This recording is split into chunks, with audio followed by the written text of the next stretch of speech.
Assalamualaikum warahmatullahi wabarakatuh. Innal hamdalillah nahmaduhu wa nasta'inuhu wa nastaghfiruh wa natubu ilayhi wa na'udzu billahi min shururi anfusina wa sayyiati a'malina. Man yahdihillahu fala mudilla lahu wa man yudlil fala hadiya lahu. Asyhadu an la ilaha illallah wahdahu la syarika lah wa asyhadu anna Muhammadan abduhu wa rasuluh sallallahu alaihi wa ala alihi wa sahbihi wa sallama tasliman katsira, amma ba'd. Ma'asyiral muslimin, ikhwani wa akhwati fillah, rahimani wa rahimakumullah wa barakallahu fikum. Insyaallah di kesempatan sore hari ini, judul dari kajian kita mengenai beriman kepada amalan-amalan atau perbuatan-perbuatan atau tugas-tugas dari malaikat Allah Tabaraka wa Ta'ala, yang mana beriman kepada malaikat salah satu dari rukun iman, yang apabila seseorang meninggalkan rukun iman ini akan menyebabkan dia keluar dari keimanan kepada Allah Jalla wa'ala, atau keluar dari keimanan yang Allah Subhanahu wa Ta'ala wajibkan atas setiap kaum muslimin. Dan di antara bentuk keimanan kepada malaikat adalah beriman kepada amalan-amalan mereka, yang mana amalan malaikat terbagi menjadi dua. Ada amalan yang berupa ibadah,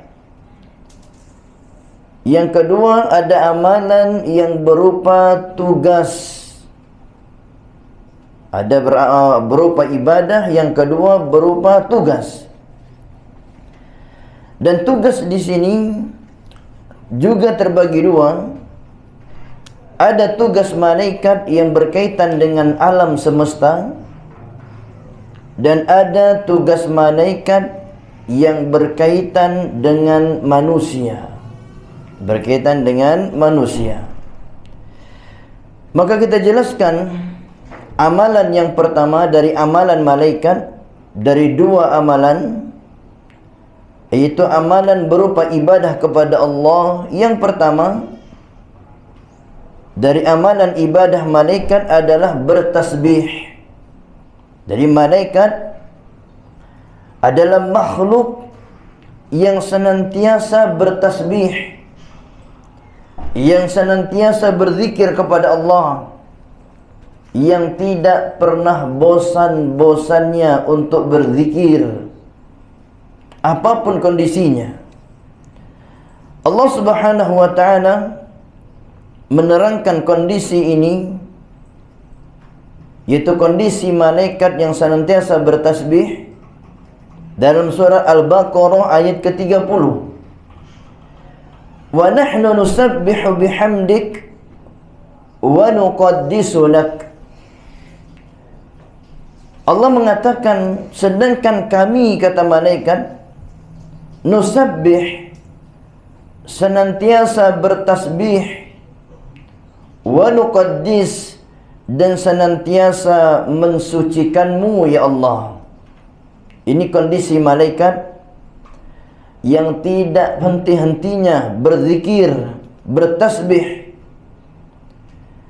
Dan juga disebutkan di dalam surah Fussilat ayat ke-38, fa in istakbaru falladzina 'inda rabbik yusabbihuna lahu bin-laili wan-nahar wa hum la yas'amun. Malaikat itu, kata Allah, sesungguhnya mereka berada di sisi Rabbmu. Itu malaikat-malaikat yang berada di sisi Rabbmu, yusabbihun, senantiasa bertasbih, bil laili wan nahar, di malam hari dan di siang hari. Wahum la yas'amun, mereka tidak pernah yang namanya bosan untuk bertasbih mengingat Allah tabaraka wa ta'ala. Jadi sifat malaikat ini adalah makhluk yang tidak pernah bosan, tidak pernah berhenti untuk mengucapkan subhanallah. Tetapi walaupun tidak pernah bosan-bosannya, mereka tidak disebutkan salah satu hamba Allah yang dijanjikan mendapatkan surga. Walaupun demikian, malaikat tetap semangat berzikir kepada Allah Jalla wa'ala. Dan di antara zikir yang paling baik, yang paling dicintai oleh Allah adalah ucapan subhanallahi wa bihamdi. Adalah ucapan subhanallahi wa bihamdi. Bahkan disebutkan oleh Rasulullah, barang siapa yang mengucapkan subhanallahi wa bihamdi sekali saja, akan dibangunkan untuknya atau ditanamkan untuknya sebatang kurma yang pohonnya terbuat dari emas. Ini keutamaan mengucapkan subhanallahi wa bihamdi. Ini amalan malaikat yang pertama, yaitu beribadah kepada Allah berupa ibadah mengucapkan subhanallah atau bertasbih kepada Allah. Yang kedua, dari amalan malaikat yang berupa ibadah adalah malaikat suka berdoa. Jadi malaikat ini adalah hamba Allah yang suka berdoa, bahkan suka mendoakan yang lainnya. Maka para malaikat secara umum adalah makhluk yang suka mendoakan manusia yang beriman kepada Allah. Allah sebutkan dalam surat Al-Ahzab ayat ke-43, Huwallazi yusalli 'alaikum wa malaikatahu liyukhrijakum minadh dhulumati ilan nur wa kana bil mu'minina rahima. Dan Dia Allah memuji kalian, dan demikian pula malaikat mendoakan kebaikan untuk kalian, supaya kalian, kata Allah, manusia, keluar dari kegelapan menuju cahaya yang terang benderang. Jadi ayat ini menyebutkan sifat malaikat, yang mana malaikat ini suka mendoakan manusia. Suka mendoakan manusia. Tetapi ingat, yang didoakan adalah orang yang beriman. Orang yang beriman. Adapun orang-orang yang kafir tidak mendapatkan doa malaikat, justru mendapatkan celaan, hinaan atau laknat dari para malaikat. Yang mana malaikat ini mendoakan orang-orang yang mengajarkan agama, orang-orang yang mendakwakan Islam. Sebagaimana disebutkan dalam hadis, sesungguhnya malaikat, kata Allah, penduduk langit dan penduduk bumi, sampai pun semut-semut yang di sarangnya dan ikan-ikan yang ada di dalam lautan yang paling dalam, itu mendoakan kebaikan untuk orang-orang yang mengajarkan manusia kebaikan. Jadi malaikat mendoakan orang-orang yang mengajarkan kebaikan.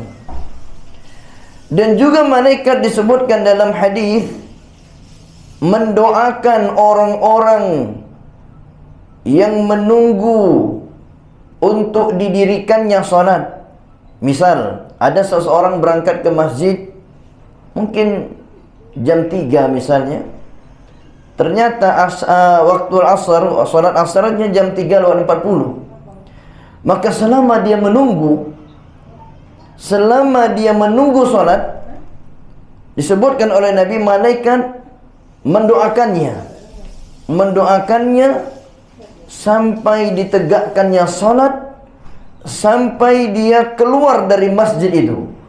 Jadi selama seseorang di dalam masjid tempat dia salat, setelah salat, maka dia senantiasa didoakan oleh malaikat, menunggunya dan sampai dia keluar dari tempat salatnya. Ini menunjukkan keutamaan berlama-lama di dalam masjid.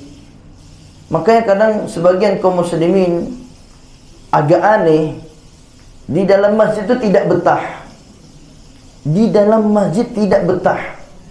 Inginnya cepat-cepat keluar, inginnya cepat-cepat pulang. Padahal kalau dia sabar sedikit saja di dalam masjid itu, agak berlama-lama, dia didoakan malaikat. Apa doanya?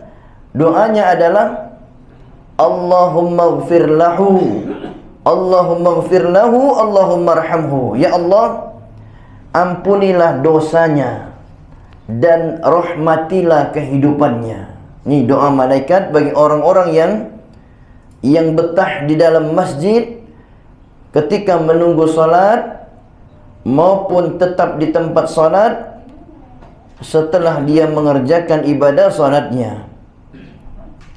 Dan juga disebutkan di dalam hadis, la yazalul abdu fi salati, senantiasa seorang hamba dalam salat selama berada di tempat salat dan dia menunggu didirikannya salat. Jadi orang yang menunggu salat itu mendapatkan keutamaan seperti senantiasa melakukan salat, mendapatkan pahala salat bagi orang yang menunggu masuknya waktu salat atau ditegakkannya salat. Kemudian di antara doa khusus malaikat adalah malaikat mendoakan orang-orang yang salat di shaf yang pertama. Jadi orang-orang yang berada di shaf yang pertama itu didoakan malaikat. Disebutkan dalam hadis, innallaha wa malaikatahu yusalluna 'ala as-sufufil awwal. Sesungguhnya Allah dan malaikat-malaikatnya, Allah dan malaikat-malaikatnya bersolawat. Bayangkan, bukan malaikat saja yang mendoakan, tapi Allah bersolawat, malaikat bersolawat.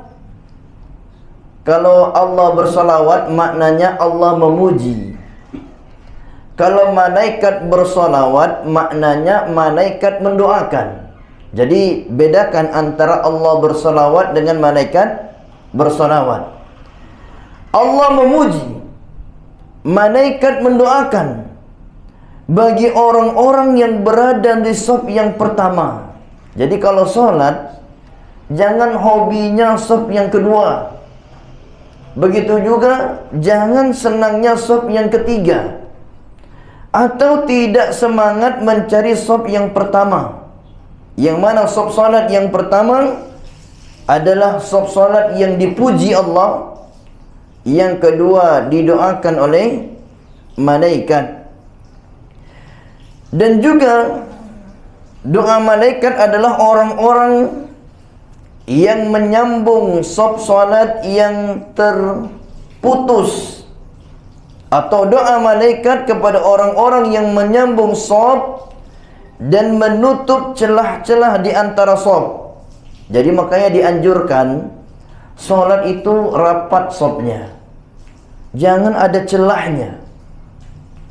Rapat di sini usahakan benar-benar yang namanya menyentuh antara satu kaki dengan kaki yang lainnya, atau bertemu antara bahu dengan bahu yang lainnya. Karena sebagian orang itu agak aneh di zaman ini. Mereka kalau ditempeli kakinya, dia risih. Kalau bahunya menempel, dia risih. Padahal sunnahnya solat itu rapat sopnya. Saking rapatnya dikisahkan di zaman dahulu, sahabat itu sampai-sampai meletakkan pedang antara orang yang solat. Kalau masih bisa masuk pedang antara orang yang solat, itu berarti belum lapat. Itu menunjukkan bahwasanya sop solat di zaman para sahabat itu menempel, sehingga pedang itu ukurannya kira-kira berapalah tebalnya pedang? Mungkin hanya sekitar 3 mili atau 4 mili. Saking rapatnya mereka salatnya. Tidak seperti salat di zaman ini yang jaraknya luar biasa, kadang sampai 1 jengkal. Dan kita tidak pernah berpikir kalau ada pedang tebalnya 1 jengkal. Paling ketebalan pedang itu ya 1-2 mili atau 3 mili. Begitulah tebalnya pedang, dan itulah jarak solat di zaman para sahabat. Maka barang siapa yang menutup celah di ketika solat, maka Allah dan malaikat bersalawat untuknya. Dan barang siapa yang menutup celah dalam solat, maka Allah akan mengangkat dia 1 derajat.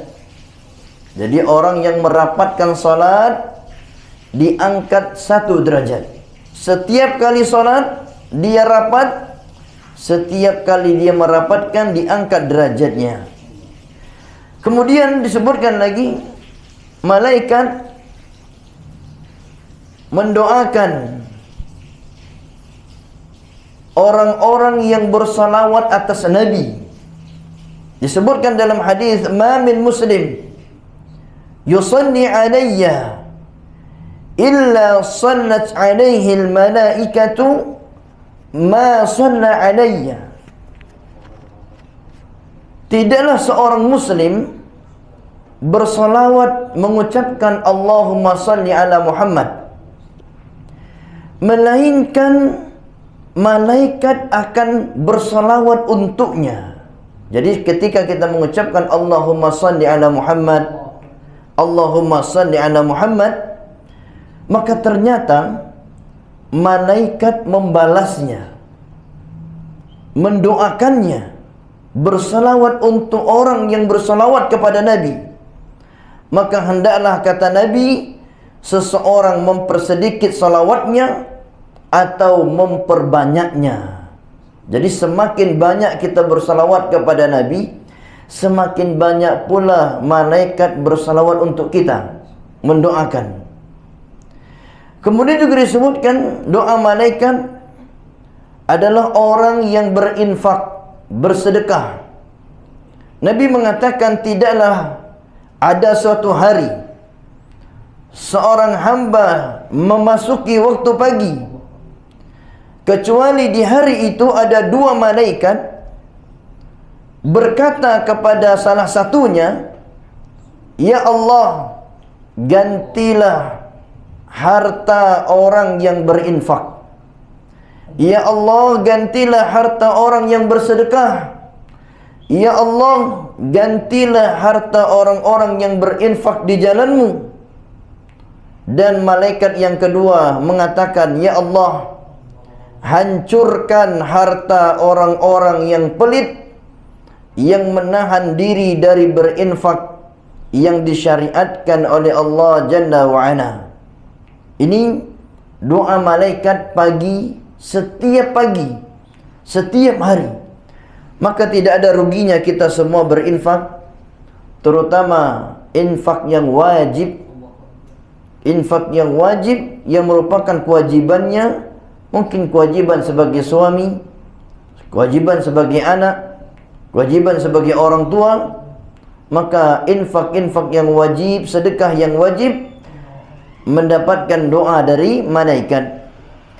Dan juga doa malaikat untuk orang-orang yang makan sahur, untuk orang-orang yang makan sahur. Disebutkan dalam hadis, innallaha wa malaikatahu yusalluna 'alal mutasahhirin. Sesungguhnya Allah dan para malaikatnya bersolawat kepada orang yang sahur.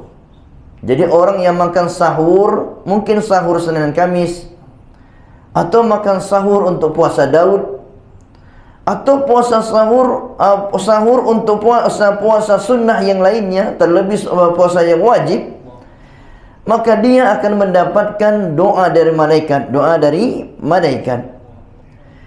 Kemudian di antara doa malaikat adalah untuk orang yang menjenguk orang yang sakit. Disebutkan dalam hadis, tidaklah seorang muslim menjenguk muslim yang lain yang sedang sakit, melainkan akan ada 70.000 malaikat mendoakannya sampai sore hari, dari pagi.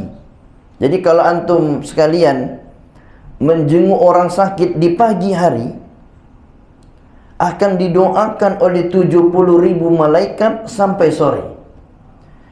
Kalau ternyata dia menjenguk orang sakit di waktu sore, akan didoakan oleh malaikat sebanyak 70.000 sampai waktu paginya.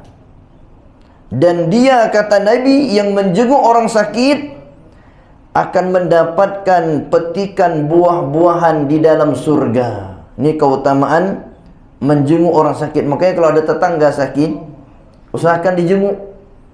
Karena sakitnya kaum muslimin itu adalah ladang pahala. Ya, tidak ada masalah membawa roti misalnya, membawa buah-buahan, atau membawa makanan untuk menjenguk orang yang sakit. Ataupun kalau tidak ada, menjenguk saja cukup. Cukup membahagiakan. Menjenguk saja itu sudah cukup membahagiakan. Maka usahakanlah menjenguk orang yang sakit, terlebih orang yang sakit masih keluarga atau sanak saudaranya, lebih utama untuk dia jenguk. Atau teman-teman pengajiannya, maka jenguklah. Terus bagaimana kalau yang dijenguk perempuan? Maka dijenguk saja walaupun tidak melihatnya. Intinya dia punya niat menjenguk orang sakit, maka akan mendapatkan doa dari malaikat. Dan juga doa malaikat adalah untuk orang yang berada di samping orang yang meninggal atau di samping orang yang sakit. Disebutkan dalam hadis, apabila kalian, kata Nabi, menghadiri orang yang sakit atau menghadiri orang yang meninggal, maka Nabi katakan, ucapkan ucapan yang baik. Karena sesungguhnya ucapan yang kalian ucapkan di sisi orang sakit, di samping orang meninggal, itu didoakan malaikat. Mungkin sekarang kita lihat kaum muslimin kalau meninggal sebagiannya di-share ke grup WA misalnya. Terus tiba-tiba di grup rame. Semua yang ada di grup rame mendoakan, inna lillahi wa inna ilaihi raji'un, Allahumma fir lahu, Allahumma arhamhu. Maka itu dianjurkan ya, walaupun pakai WA saja. Karena ucapan yang seperti itu, kata para ulama, ampunilah dia, rahmati dia, akan diaminkan malaikat. Maka kalau ada musibah, tidak ada salahnya kita mengucapkan doa.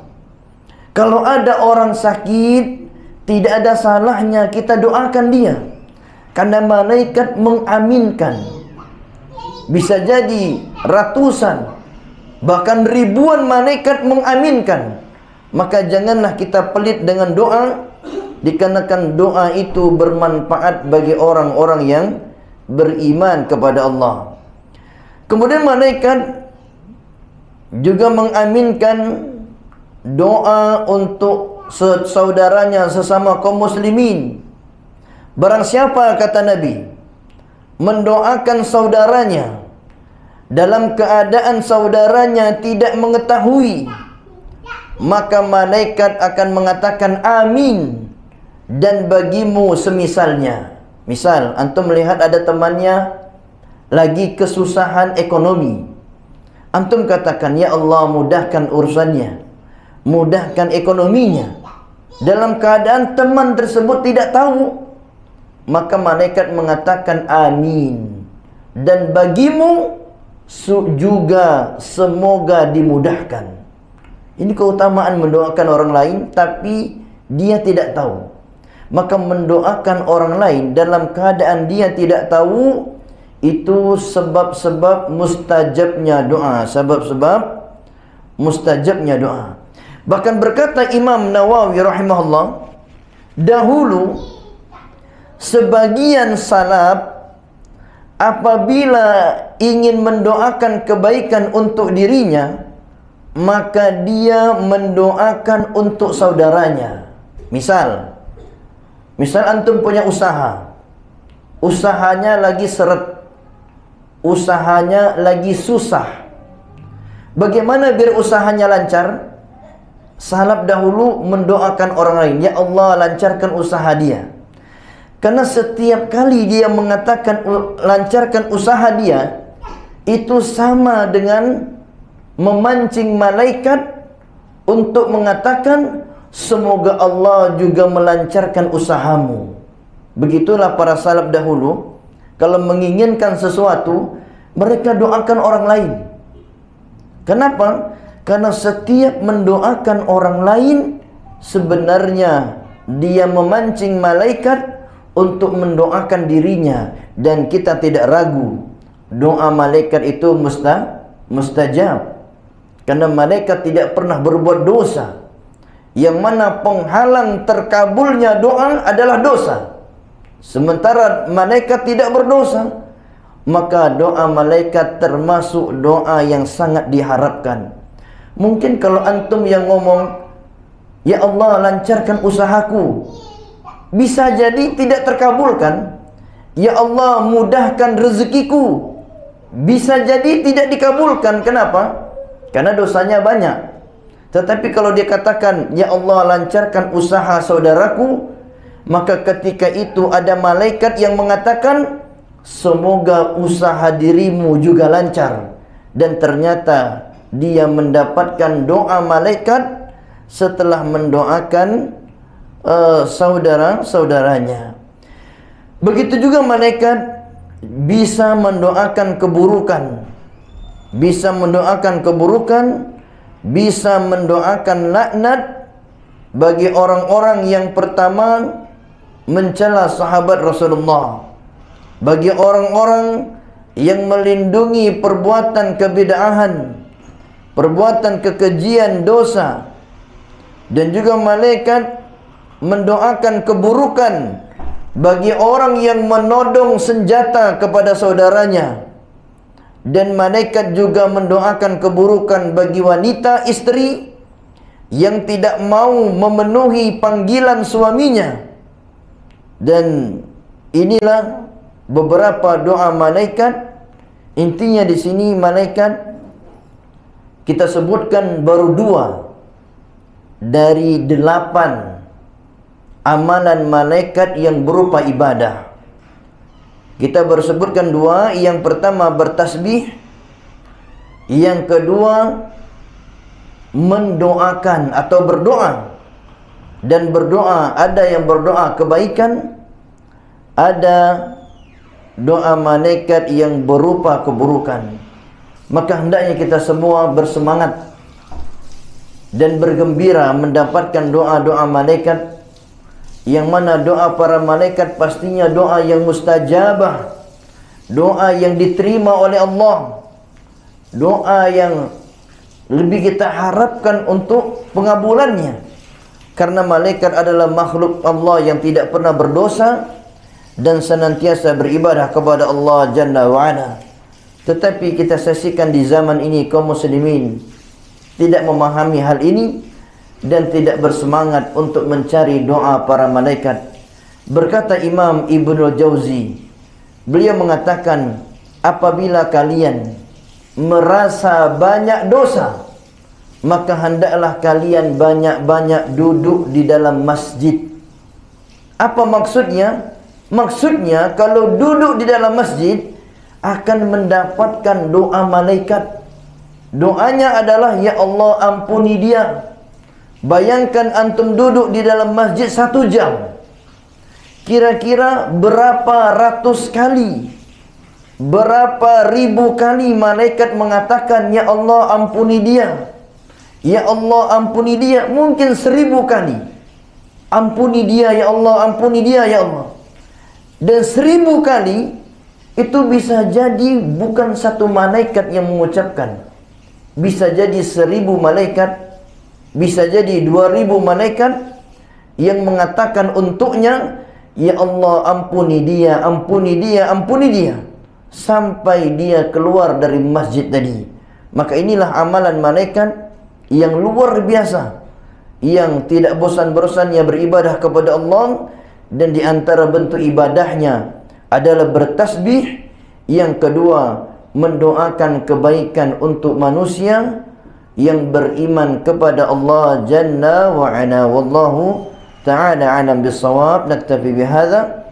Subhanakallahumma wa bihamdik, asyhadu an la ilaha illa anta, astaghfiruka wa atubu ilaik. Assalamualaikum warahmatullahi wabarakatuh.